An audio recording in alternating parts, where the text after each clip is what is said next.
What you know, Alibis. Welcome to another episode of Pretty Lies and Alibis. I'm Gigi. Good to have you here. It's Wednesday, May 28th. Hope you guys are having a good day so far. I'm a day behind on my updates. Just a reminder, if you're watching on YouTube, don't forget to hit subscribe, like the video, and also if you want updates of when I post new content, click that little bell icon. When I started covering this trial at the very beginning, I told you guys when Lori Daybell goes to trial in early June, my main focus is going to shift over to that case.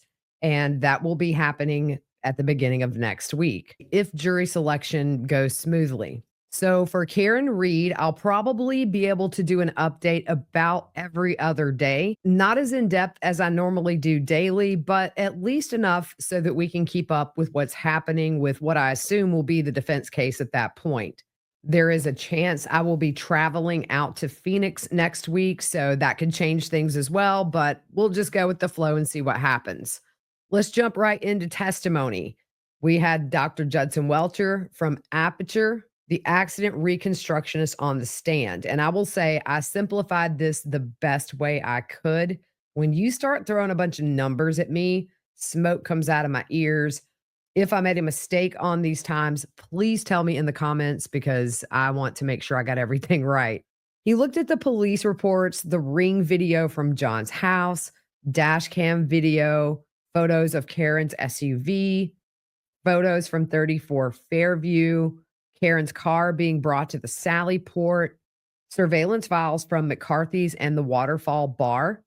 He looked at the onboard Lexus Connect system, Verizon records, and pretty much all of the hard evidence from this case.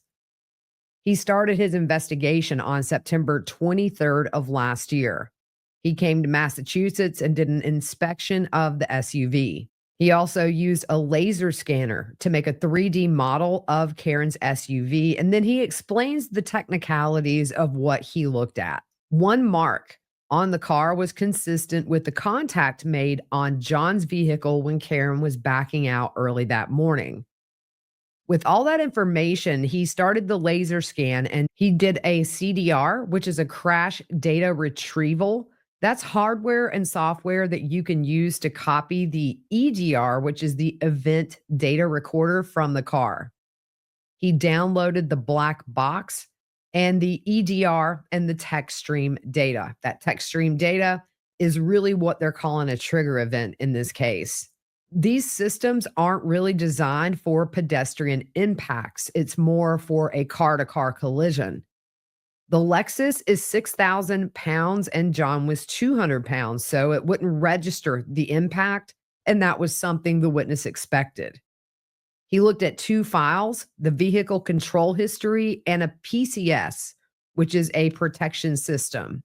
Then he looked at John's car. He also did the same thing to Karen's SUV. He did a reconstruction of the exact angle of impact from Karen and John's car and says the lower portion of the Lexus sticks out and the side of John's car slopes in the higher up you go. Any contact damage would be to the side of the taillight and not directly to. He went to 34 Fairview and took 297 photos, and then they scanned to create a 3D model of the scene there. Text stream data tells you when there is excessive acceleration or rapid shifting, rapid steering of the steering wheel, and all of these bigger events. He said this helps when you take your car for maintenance. It helps the text to diagnose problems with your car, but it also helps in accident reconstruction. For example, if you slam on your brakes before a crash, it should record that event. Trigger points are logged in seconds, and so he converts that to real time. The car's clock is like a stopwatch. So when you start the car, the time begins. When you turn off the car, it ends. When there is a trigger, the system saves 5 seconds of data before the trigger event and then 5 seconds after the trigger event. In deciding the event, he utilized the mileage on the car, which was 12,629 miles at the end of event number 2. That would be the backing up. Some information he got from the previous Aperture witness, Mr. Burgess, indicated the Lexus was started at 12:12 and 36 seconds. That corresponded with a GPS location just outside the Waterfall Grill. That first trigger event was the 3-point turn when the Lexus passed Fairview. That 3-point turn was done on a street called Cedar Crest. The SUV's data shows 12:23 and 38 seconds in the morning. John's cell phone showed the 3-point turn as 12:23 and 58 seconds. The witness says there is a 21 to 29 second window from John's phone to the SUV data. He said his first report that he wrote was based on information that he had back in January, but since then they've received additional information. That additional information came from when Mr. Burgess made his report based off the SD card from the infotainment system, and he testified about that last week. There are some different numbers up on this presentation. They show shift positions, and number 1 means you are in drive. Number 2 means you are in reverse. There's data on the acceleration of the car and the steering. If acceleration exceeds 30% quickly in time after shifting into reverse, that data starts recording 5 seconds before and 5 seconds after. He explains the RPM data obviously is higher if more gas is given. They did a simulation of the 3-point turn based on the data, and they show that on screen. For trigger event number 2, which was the backing up, that was approximately 8 minutes after the 3-point turn. The SUV went forward at 34 feet at a speed of 13.67 miles per hour. The SUV's trigger event had the backing up event happening at 12:31 and 43 seconds. But when the Lexus clock was synced to John's iPhone, it had the second trigger event happening between 12:34 and 4 seconds and 12:32 and 12 seconds. 12:32:09 is when the witness says John's iPhone was locked for the last time. He says there is a 21 to 20 second variance that's taken into account when calculating these times. He said while going in reverse, the SUV tires were spinning, and he knew that because the vehicle was not accelerating. However, the throttle was at 74%. Anything above 33% for the throttle creates a trigger event. He had the SUV in reverse for 53 feet at 23.61 miles per hour. The Commonwealth asks if using the trigger point recording for 5 seconds after it's initiated, can you say if the speed of the car stayed the same? The witness said at 74% throttle and no brake application, it likely increased, but he can't say by how much. They move on to that hit on John's car as Karen is backing out to go look for him after 5 a.m. He says with the data, there's nothing showing any influence with that event to the data on the SUV. He did buy a car exactly like Karen's. He does acknowledge there's contact between Karen and John's cars. He was able to enhance that ring camera footage, and then he also made a 3D scan of the driveway. He then superimposed the actual video to the model he made to show where Karen's SUV hit John's car.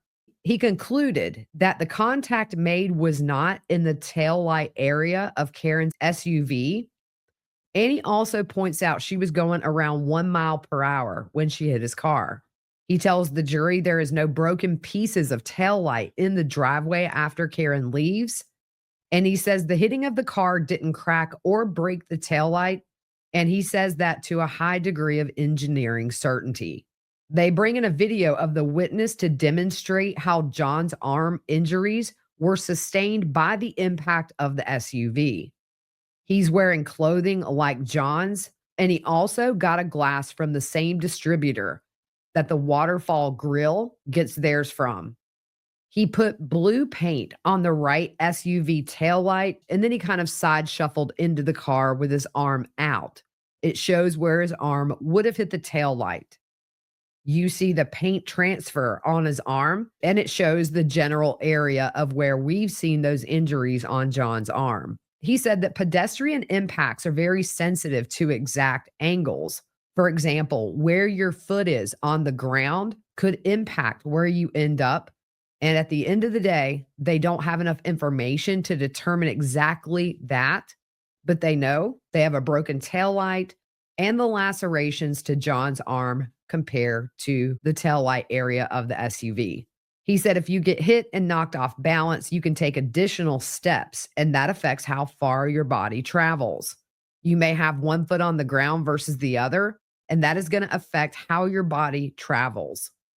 They modeled different possibilities, and he said they got results all over the map. He had the SUV back into him at 2 miles an hour with his arm making contact to that tail light area, and they show this video. He said it caused him to rotate and take a step, and where the car made contact with his arm and that dispersed the paint onto his arm, it shows the injuries line up on his arm to where John's were. He goes on to explain some of the other injuries that John had, and this was really towards the end of the day. The scratch to the eyelid matched the area of the back fin area of Karen's SUV.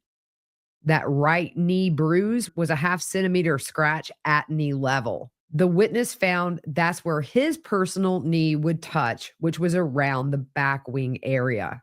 John was found about 7 feet from the road, and they show where items of evidence were found in relation to where John was found. Usually, with pedestrian strikes, you see head injuries. They do point out there were no face fractures that you would see, perhaps from a fight. He goes through all of the evidence he has presented, and his opinion is that this was a vehicle strike. Now, the way he said it caused a sidebar, and the jury was sent home.